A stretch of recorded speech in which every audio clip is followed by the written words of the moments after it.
Good morning student, मैं doctor Tripti Vijayvargiya अपने YouTube channel study channel by doctor Tripti Vijayvargiya पर आप लोगों का वेलकम करती हूँ। जैसा कि हम कॉमर्स के महासागर प्लेलिस्ट में मैं आपको पढ़ा रही हूँ ओपीसी 1% कंपनी, बहुत डिटेल में पढ़ा रही हूँ, इसीलिए इसके एक से ज्यादा वीडियो आपको मिल रहे हैं। आज की क्लास में बताने वाली हूँ ओपीसी के क्या फीचर्स होते हैं, कौन कौन सी ऐसी खासियतें हैं जो एक मल्टी पर्सन कंपनी से 1% कंपनी को डिस्टिंग्विश करती है, अलग करती है और एक अलग स्टेटस प्रोवाइड करती है। क्या ऐसी खासियतें हैं, जरा इसको डिटेल में पढ़ते हैं। आपको मेरे बोर्ड से भी नजर आ रहा होगा कि इसमें बहुत सारे पॉइंट्स मैंने इसमें कवर करने की कोशिश करी है। इनको वन बाय वन डिटेल में एक्सप्लेन करती हूँ, तसल्ली से सुनना जरूरी है। आगे की बात करते हैं, शुरू करते हैं इनकॉर्पोरेटेड एसोसिएशन।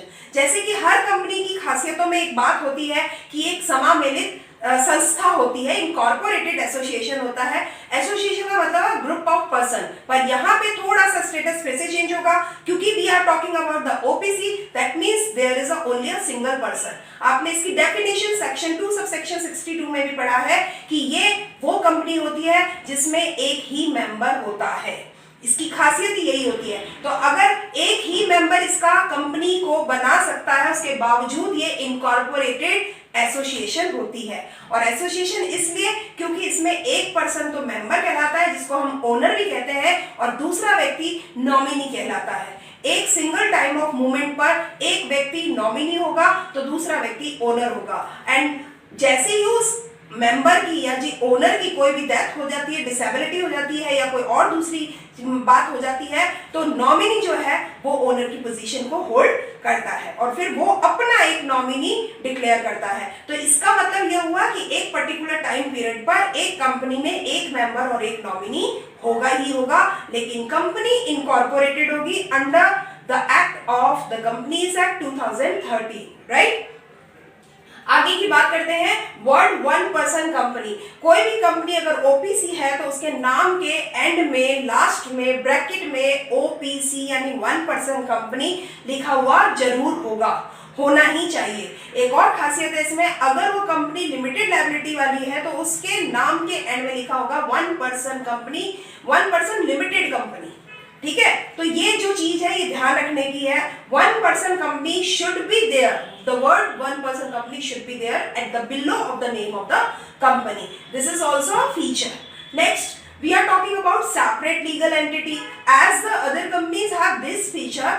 बिल्कुल ऐसे ही ये ओपीसी भी लीगल एंटिटी तो होगी क्योंकि कॉर्पोरेट लीगल फ्रेमवर्क दिया गया है एक सोल प्रोप्राइटरशिप को, तो वो बन गई ओपीसी। और लीगल एंटिटी के होने के साथ साथ उसको सेपरेट लीगल एंटिटी भी मिला है, जैसे कि उसके मेंबर और उसका कंपनी का खुद का दोनों का अस्तित्व अलग अलग माना गया है। कहने को वही व्यक्ति उसका मेंबर और वही व्यक्ति उसका ओनर है, वही वो कंपनी है, उसके बावजूद दोनों का अस्तित्व अलग अलग होगा, दोनों की संपत्ति भी अलग अलग होगी, यानी सेपरेट प्रॉपर्टी होगी। तो अगर सेपरेट लीगल एंटिटी है, that means the company has separate property at his own name and the person has separate property at his own name, right? दोनों की लीगल एंटिटी सेपरेशन में है।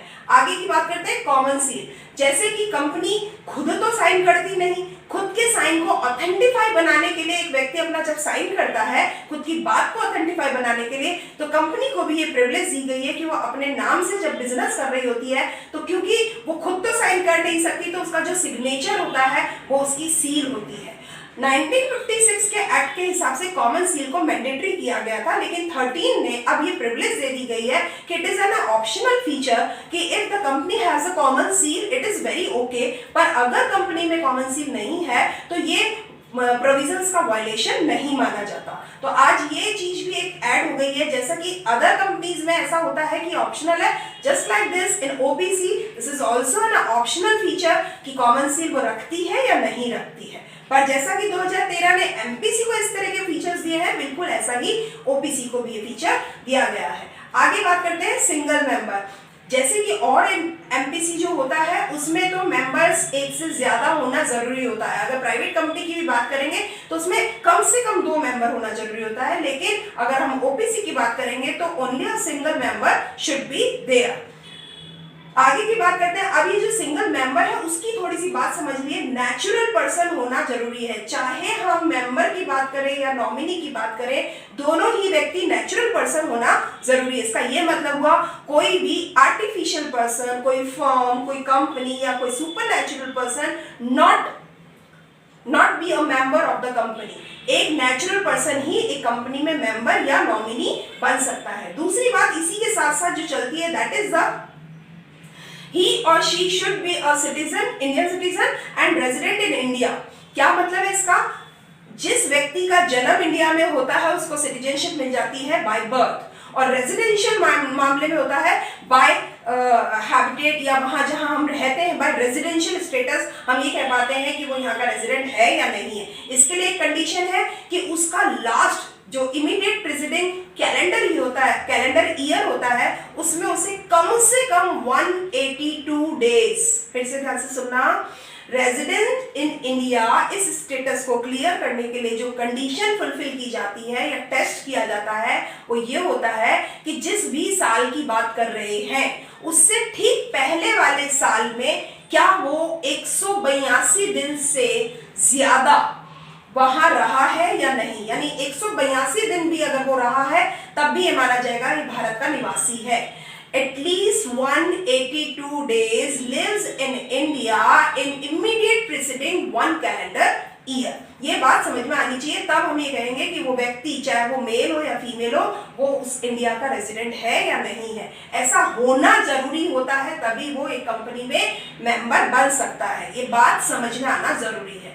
आगे की बात करते हैं परपेचुअल एग्जिस्टेंस। जब अगर हम ओपीसी की बात कर रहे हैं तो इसके साथ साथ हमें जो नॉर्मली एमपीसी में होता है कि एक कंपनी का अस्तित्व हमेशा बना रहता है। कंपनी जन्म तो लेती है पर कंपनी का मृत्यु कभी नहीं होती, एक्चुअली केवल कंपनी बंद होती है। बिल्कुल यही सारा फीचर ओपीसी में भी लगता है कि एक कंपनी का जन्म तो होता है लेकिन क्योंकि एक ही व्यक्ति, इस व्यक्ति को हम मेंबर कहते हैं, ये व्यक्ति जन्मदाता भी होता है, तो इस व्यक्ति के रहने के साथ साथ ओपीसी का एग्जिस्टेंस रहना चाहिए था। लेकिन नहीं, अगर ओपीसी में वो मेंबर की कोई डेथ या डिसेबिलिटी हो जाती है, कोई भी दूसरा रीजन हो जाता है, तो ऐसे केस में नॉमिनी जिसको उसने बनाया था वो nominee would be become a member of the company. इसका ये मतलब हुआ व्यक्ति आते जाते रहेंगे लेकिन कंपनी का अस्तित्व बना रहेगा। That's why we can understand as a OPC has a perpetual succession feature। ये बात समझ में आ गई। आगे की बात एक और पॉइंट लेते हैं, transferability of share. Normally company में जो शेयर होते हैं वो ट्रांसफरेबल होते हैं, लेकिन अगर मामला प्राइवेट, क्योंकि देखो कंपनी को प्राइवेट कंपनी माना गया, ओपीसी को हमेशा प्राइवेट कंपनी का ट्रीटमेंट दिया गया। प्राइवेट कंपनी में शेयर्स जरूरी नहीं है होते हैं तो उन्हें एमओए में, मेमोरेंडम में से मेंशन करना होता है। अगर वो एमओए में इस चीज का मेंशन भी करते हैं तब भी कुछ रेस्ट्रिक्शंस होती है उनकी ट्रांसफरेबिलिटी के ऊपर।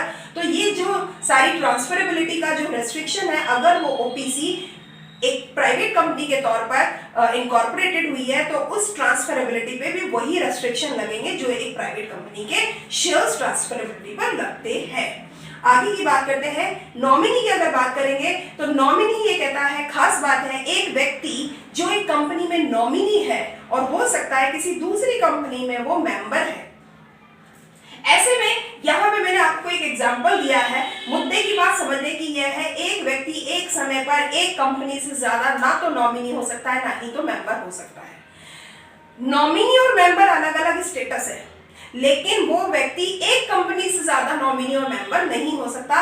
अब मान लेते मैंने यहाँ पे आपको एक एग्जांपल दिया है, एक मिस्टर ए है, वो ओपीसी 1 में तो मेंबर है और ओपीसी 2 में नॉमिनी है, ठीक है। बाई चांस कुछ ऐसी परिस्थितियां होती हैं कि ये ओपीसी 1 का जो मेंबर है उसके साथ साथ ओपीसी 2 में जो नॉमिनी थे, ओपीसी 2 का मेंबर का कोई डेथ या डिसेबिलिटी हो जाता है, तो अब ये क्योंकि वहां पे नॉमिनी है तो he would become the member of the company. तो ऐसे में क्या होगा, एक ही समय पर वो दो कंपनी का मेंबर बन जाएगा। ऐसा तो संभव हो नहीं सकता, जैसा कि अभी हम आपको बता रहे हैं। तो अगर ऐसी स्थिति हो जाती है, if the case in this situation what will happen, 180 days के अंदर अंदर उसको अपना स्टेटस रजिस्ट्रार को क्लियर करना होता है कि विच पोजीशन ही और शी वुड बी होल्ड, किस पोजीशन को वो होल्ड करने में इंटरेस्टेड है। वो ओपीसी 1 में मेंबर बनना चाहेगा तो यहाँ ओपीसी 2 की मेंबरशिप को वो रिजाइन करेगा। अगर वो ओपीसी 2 में मेंबर बना रहना चाहता है, जो कि अभी नया नया बना है, तो ओपीसी 1 में उसे मेंबरशिप छोड़नी पड़ेगी। जो भी चीजें होंगी वो अपने रजिस्ट्रार को विद इन 180 डेज, ऐसी स्थिति के 180 डेज के अंदर अंदर उसे ये चीजों का इंटीमेशन देना होगा। यानी 180 डेज का मतलब हो गया 6 महीने, ऑलमोस्ट ऑन एन एवरेज 6 महीने। इस 6 महीने के अंदर अंदर उसे अपना स्टेटस क्लियर करना ही होगा। आगे की बात करते हैं, मिनिमम डायरेक्टरशिप की बात करते हैं। एक ओपीसी में कम से कम अगर डायरेक्टर्स की संख्या की बात करेंगे तो जैसे मेंबर इसमें कम से कम 1 होता है, बिल्कुल ऐसे ही डायरेक्टर भी कम से कम 1 होते हैं। और अगर मैक्सिमम नंबर ऑफ डायरेक्टर की बात कर रहे हैं तो 15 डायरेक्टर हो सकते हैं एक ओपीसी में। ये चीज बिल्कुल क्लियर दिमाग में रखना कि मिनिमम नंबर ऑफ डायरेक्टर तो 1 है, पर मैक्सिमम नंबर ऑफ डायरेक्टर 15 होता है। अब आगे की बात करते हैं कन्वर्जन की। अगर हम बात कर रहे हैं कि ओपीसी का कन्वर्जन अगर पब्लिक या प्राइवेट में, या पब्लिक और प्राइवेट का कन्वर्जन ओपीसी में होता है, मतलब वाइज एंड वर्सा अगर होता है, तो क्या ये संभव है? बिल्कुल ये संभव होता है अगर हमारे प्रोविजंस को फॉलो करते हुए, सारे रूल्स को फॉलो करते हुए किया जाता है। तो कंपनी एक्ट 2013 ने कहा है an OPC can be converted into public and private, and public and private company has also converted into an OPC. तो ये बिल्कुल वाइज एंड वर्सा है, दोनों ही तरह से चीजें बदली जा सकती है। एक और फीचर है लिमिटेड लायबिलिटी। कंपनी की लायबिलिटी हमेशा लिमिटेड होती है अनटिल अनलेस कि वो अनलिमिटेड लायबिलिटी वाली ओपीसी ना हो। ये बात यहाँ पे समझ लेना कि कंपनी जैसा कि अनलिमिटेड लायबिलिटी की भी होती है और लिमिटेड लायबिलिटी की भी होती है, पर जनरली हम जिसको समझते हैं वो लिमिटेड लायबिलिटी को ही समझते हैं कि कंपनी की लायबिलिटी लिमिटेड ही होती है। लेकिन अगर उन्होंने मेमोरेंडम में मेंशन कर दिया हो कि हमारे मेंबर की जो लायबिलिटी है वो अनलिमिटेड रहेगी, तो इट कैन बी हैपन। तो अगर ऐसा ही बिल्कुल ओपीसी के केस में अगर वो ऐसा करते हैं तो ऐसा हो सकता है, ऐसा नहीं होगा ही नहीं है। अगर उन्होंने मेमोरेंडम में ये चीज मेंशन कर दी कि ओपीसी जो है वो अनलिमिटेड लायबिलिटी की है, तो ये बिल्कुल हो सकता है। लेकिन जनरली माना जाता है कि कंपनी की जो लायबिलिटी होती है वो लिमिटेड होती है, जैसा कि एमपीसी में होता है।